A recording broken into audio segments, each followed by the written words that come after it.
This is the MKS 647B multi-gas controller. This unit has 4 channels but can be upgraded to accommodate each channels by adding a second channel plug-in unit in the rear of the expansion port. It also has 1 pressure channel for independent or ratio-based gas flow control. The system is menu-driven. Data entry or quick parameter changes are easily accomplished, and there are 5 programmable gas recipes which allow the user to custom mix combinations of gases.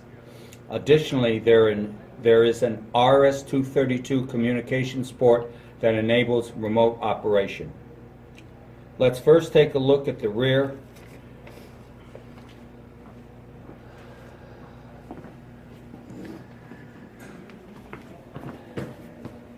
It is powered by standard 120 volts AC. Here is the RS-232 port, and this is channel 1, 2, 3, and 4. This is for the pressure connection, and as I mentioned before, you can get a second one of these as an option and upgrade this to 8 channels.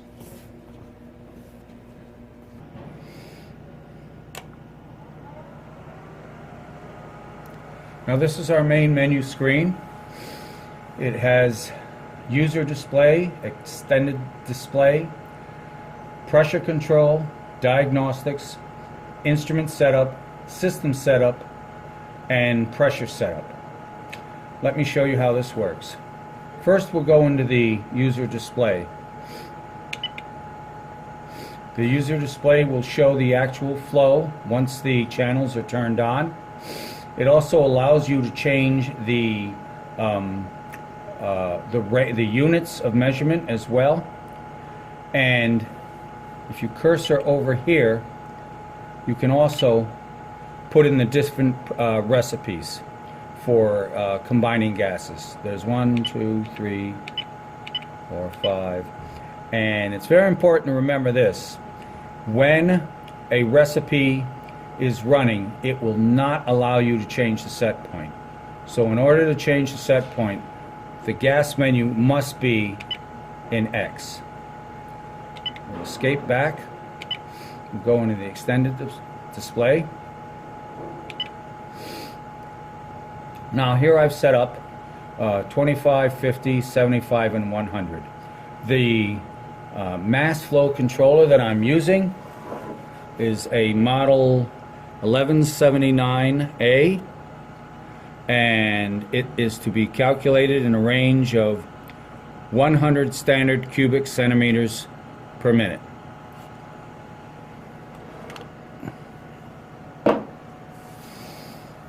Now, to turn on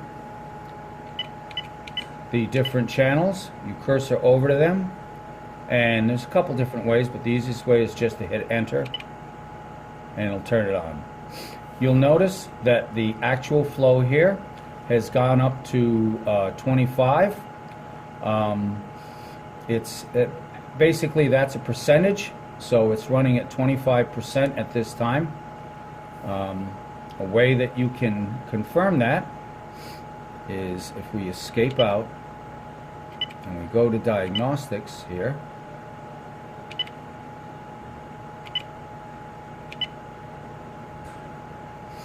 Okay, the signal is from 0.5 volts DC to a full 5 volts DC. We're at about 25%, which is represented by this number here, which is approximately 1 1/4.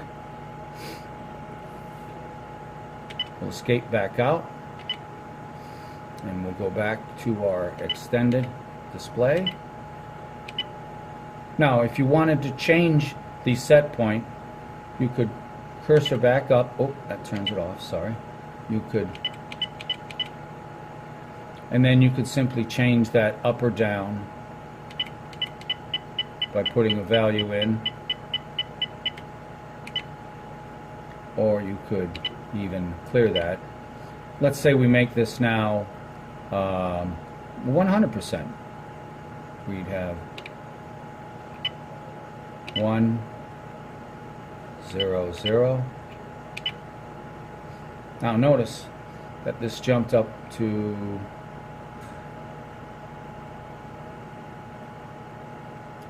flow. Again, we can change that if we wanted to let's say 0, 5, enter.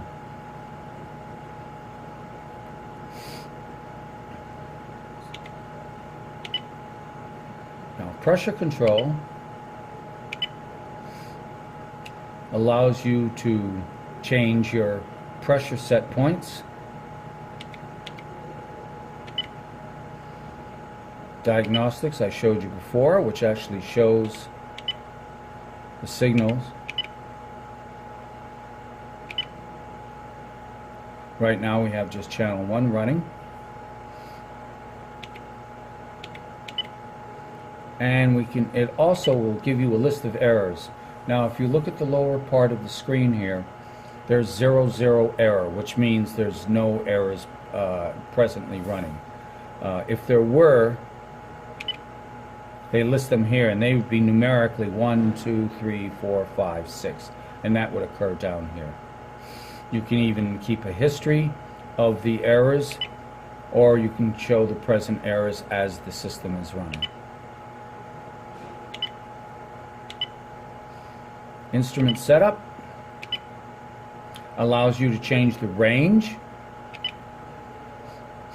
so you can change it from 100 down to 50 or whatever you desire. You can change the gas selection.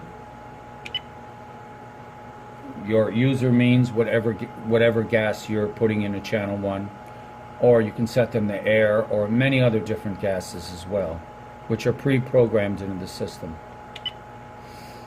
There's also mode selection.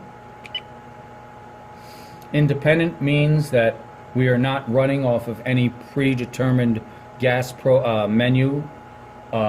Independent means whatever you're putting into it is what's going to be there. Zero adjust if you needed to put in some kind of offset as well. Trip levels. So if you wanted to set levels, in this case I'm going from 0 up to 100%. And if you do want to make your own mixtures, here's where you can do that as well. You can set, like again, up to 5 different settings on each individual channel. Now, to actually turn the channels on and off, you can simply hit off. Notice that this is stopped, so there is no flow now, and easily put back on.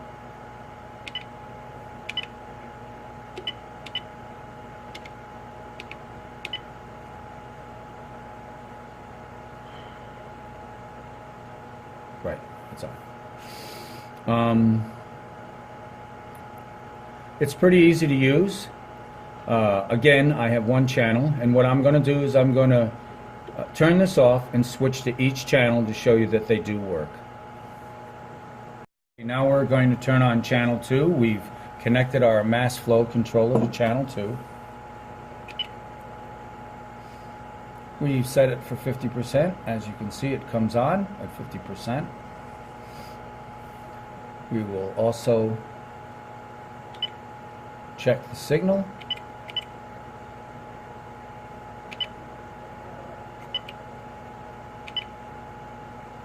And as you can see, channel 1 has been turned off and channel 2 is now running.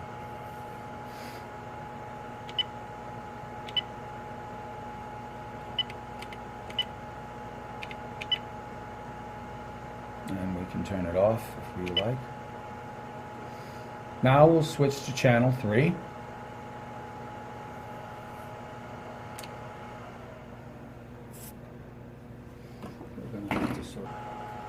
We've now connected our mass flow controller to channel 3, and we'll turn it on. The gas has been turned on. It's presently counting. We'll check its signal, as we did with the other ones before.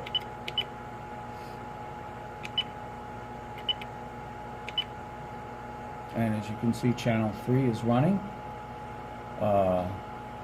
This is approximately 75% of the 5-volt signal, which is being represented by 4 digits here. We'll return.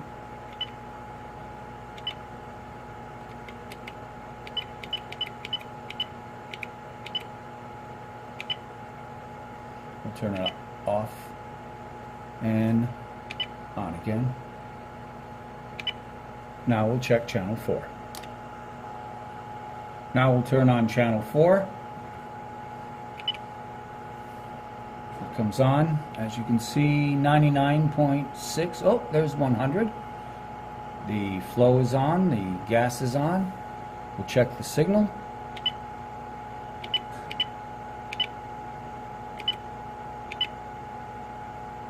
And as you see, we have 5031, which represents a full 5 volts.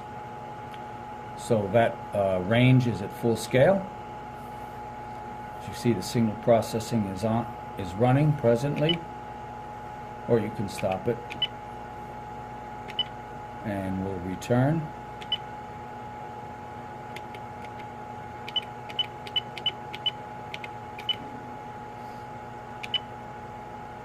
Turn it on and off one more time. And we'll return also to our user display. Hold on a second. Okay, let's turn it on one more time. Okay. And we'll return to our user display.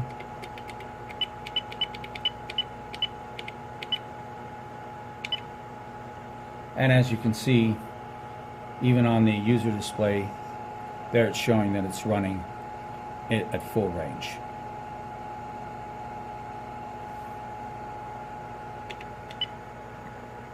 And this completes this demonstration.